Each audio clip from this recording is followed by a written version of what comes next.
Hey guys, कैसे हो आप सब लोग। तो आज हम बात करने वाले द लेजेंड ऑफ वॉक्स मकीना के पहले और दूसरे एपिसोड के बारे में। तो एपिसोड की स्टार्टिंग में हमें एक राज्य दिखाया जाता है जिसका नाम होता है टेलडोरे, और उस राज्य में एक दानव को हराने के लिए सेना तैयार की जाती है और वो सब तैयार होते हैं दानव से लड़ने के लिए। लेकिन वो दानव सबको खत्म कर देता है और महाराज यूरियल को इस बात का पता लग जाता है, जिसकी वजह से महाराज भी परेशान थे क्योंकि उस दानव को किसी ने देखा भी नहीं है और बिना देखे उसको कैसे हरा सकते हैं। और महाराज अपनी सेना भेजने के लिए इनकार कर देते और कहते कि कोई नई सेना तैयार करो। जब तक पता नहीं चल जाता कि वो दानव कौन है तब तक महाराज अपनी सेना नहीं भेजने वाले। फिर हमें वॉक्स मकीना दिखाए जाते हैं जो कि एक बार में होते हैं और वहीं पर वो एक दूसरी टीम के साथ फाइट करने लगते हैं और वो लोग फाइट करते वक्त बार को तोड़ देते हैं, जिसकी वजह से उनको बाहर निकाल दिया जाता है। फिर हमें पता चलता है कि उन लोगों के पास पैसों की कमी थी, तभी उनको पता चलता है कि राजा को सेना की जरूरत थी। फिर अगले दिन वैक्स मकीना महाराज के दरबार में होते हैं, लेकिन महाराज के मंत्री उनको शराबी समझ रहे थे, इसलिए स्कैलन उन सबका इंट्रोडक्शन देता है। तो सबसे पहले होता है गॉर्ग, जो कि बहुत ही ज्यादा ताकतवर होता है, और दूसरा होता है पर्सी,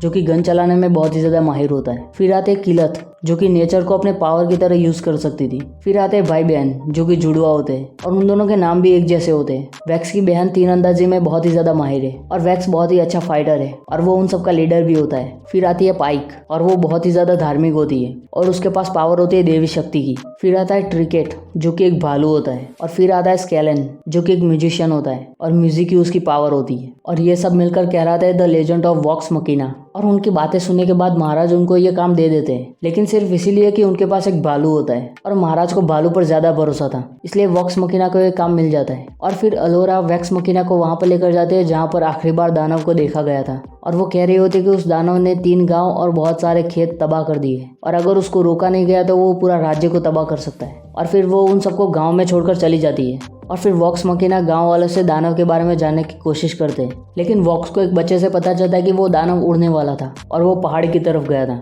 और फिर सारे वॉक्स मकीना वहां पर पहुंच जाते हैं जहां पर दानव को देखा गया था। और फिर कुछ ही देर के बाद वैक्स की बहन को एहसास होता है कि उसके आसपास वही दानव है और सभी लोग सावधान हो जाते हैं, लेकिन वो दानव ने एक खरगोश होता है। और तभी वैक्स को दानव का एहसास बढ़ने लगा था और तभी वहां पर वो दानव आ जाता है और वो बहुत ही बड़ा ड्रैगन था और वैक्स मकीना के उस ड्रैगन के साथ फाइट भी होती है, लेकिन वो लोग उसके सामने टिक नहीं पा रहे थे। लेकिन किलत उस ड्रैगन को बिजली का झटका देती है, लेकिन इसकी वजह से वो और भी ज्यादा गुस्से में आ गया था और वो ड्रैगन उन सब पर वार करने लगता है। लेकिन किलत की वजह से वो सब बच गए थे, लेकिन उनकी फाइट के दौरान गॉड को चोट लग गई थी। तभी हमें पता चलता है कि पाइक दूसरों के घाव को ठीक कर सकती थी। और तभी वैक्स कहता है कि आज तो हम मरने ही वाले थे, हम इसके लिए यहाँ पर नहीं आए थे। और उसके बाद से सभी लोग सहमत थे, लेकिन पाइक कहते हैं कि ये बात हमारी नहीं है, यहाँ पर रहने वाले लोगों की भी है, उनकी जान को भी खतरा हो सकता है। लेकिन कोई भी पाइक की बात से सहमत नहीं होता है। लेकिन वैक्स कहते हैं कि जब हम छोटे थे तो ऐसे ही ड्रैगन ने हमारी माँ को मारा था और इसलिए उसने ड्रैगन के बारे में इतनी ज्यादा जानकारी ली थी और इसी वजह से वो ड्रैगन को अपने आसपास महसूस कर सकती है। और वो ये भी कहती है कि सभा में भी मुझे ऐसा महसूस हुआ था और इसी बात से उन सबको पता चलता है कि सभा में से कोई ड्रैगन से मिला हुआ है। और फिर वो सब वहां से जाने का तय करते हैं, लेकिन उनको रास्ते में वही गांव मिलता है जहां से उनको ड्रैगन के बारे में पता चला था। और वो लोग देखते कि उस गांव को ड्रैगन ने तबाह कर दिया था, वहां पर कोई भी जिंदा नहीं था। और ये सब देखकर वैक्स मकीना उस ड्रैगन को खत्म करने के बारे में तय करते हैं और ये एपिसोड यहीं पर खत्म हो जाता है।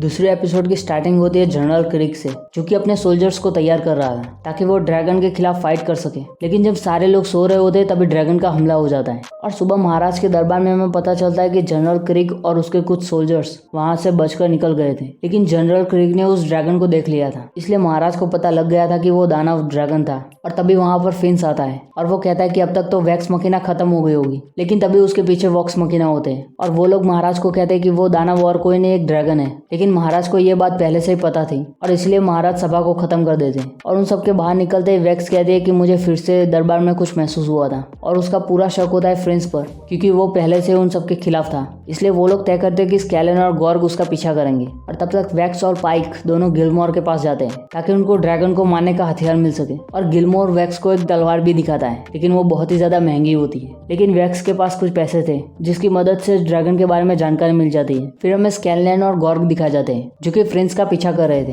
लेकिन फ्रेंड्स एक कासल के अंदर चला जाता है और फिर स्कैलन सभी लोगों को आगाह करता है और सब लोग वहां पर पहुंच जाते हैं। वो लोग दरवाजा खोलकर अंदर जाते हैं और तभी उनको पता चलता है कि ये जनरल क्रिक का घर है। और फिर सब लोग फ्रेंड्स को भी ढूंढ लेते हैं, लेकिन वो सब कुछ बताने ही वाला होता है। तभी जनरल क्रिक आ जाता है और उसको मार देता है। तभी उन सबको पता चलता है कि जनरल क्रिक ड्रैगन से मिला हुआ है और फिर वैक्स उस पर हमला करने के लिए जाता है, लेकिन वो भाग जाता है और सब लोग मिलकर उसका पीछा करते हैं, लेकिन वो गायब हो चुका था। लेकिन किलत की वजह से उनको एक पोर्टल मिलता है और वो लोग उस पोर्टल के अंदर चले जाते हैं, लेकिन वहाँ पर बहुत ही ज्यादा ठंड थी और वो लोग देखते हैं कि वहाँ पर बहुत सारा सोना पड़ा था और ये देखकर वो लोग बहुत ही ज्यादा खुश हो जाते हैं। और तभी वैक्स को ख्याल आता है कि इतना सारा सोना यहाँ पर आया कैसे, और फिर उन सबको पता चलता है कि ये ड्रैगन का इलाका है। और तभी उनके सामने होता है क्रिग और वो वैक्स मकीना को देखकर ट्रांसफॉर्म होने लगा था। और तभी उन सबको पता चलता है कि वो ड्रैगन से मिला हुआ नहीं था, वो खुद एक ड्रैगन था। और फिर ड्रैगन और वैक्स मकीना के बीच में फाइट होने लगती है, लेकिन वो ड्रैगन उड़ते हुए फाइट कर रहा था, जिसकी वजह से वो लोग कुछ भी नहीं कर पा रहे थे, इसलिए उसको नीचे लाना जरूरी था। लेकिन फिर सारे लोग एक साथ मिलकर उस पर वार करने लगते हैं और वो सभी लोग एक दूसरे के साथ कोऑर्डिनेशन बनाते हैं, जिसकी वजह से उसको हराना और भी ज्यादा आसान हो गया था। और आखिर में गॉर्ग उसका दांत तोड़ देता है और वो दांत राजा के लिए प्रूफ था कि उन लोगों ने ड्रैगन को हरा दिया है। और तभी सारी जमीन टूटने लगती है और वो लोग पोर्टल के जरिए वहां से बचकर निकल जाते हैं। और फिर हमें राजा की सभा दिखाई जाती है, जहाँ पर राजा उन सबको सभा में शामिल कर देता है और उनको रहने के लिए नया घर भी देता है। और महाराज ये भी कहते हैं कि खतरा अभी तक टला नहीं है, क्योंकि इन सब के पीछे क्रिग अकेला नहीं हो सकता, इसके अलावा कोई और भी हो सकता है। और इसलिए महाराज ने एक दावत बुलाई थी जिसमें कुछ खास लोग आने वाले थे और वैक्स मकीना को भी इनवाइट किया था। फिर हमें दिखाई जाती है एक गाड़ी जिसके रास्ते में पेड़ गिरा हुआ था और उसके अंदर होती है महारानी ब्राइवुड और उसके साथ होता है उसका हस्बैंड साइरस। और वो उतर कर देखने लगता है, लेकिन तभी कुछ लुटेरे वहां पर आते हैं और उसको लूटने की कोशिश करते हैं, लेकिन साइरस उन सबको बड़ी बेरहमी से मारता है। और सेकंड एपिसोड यहीं पर खत्म हो जाता है। अगर ये एक्सप्लेनेशन पसंद आया हो तो लाइक और कमेंट कर देना और मैं आपसे मिलूंगा एक नए एपिसोड के साथ। तब तक के लिए बाय बाय।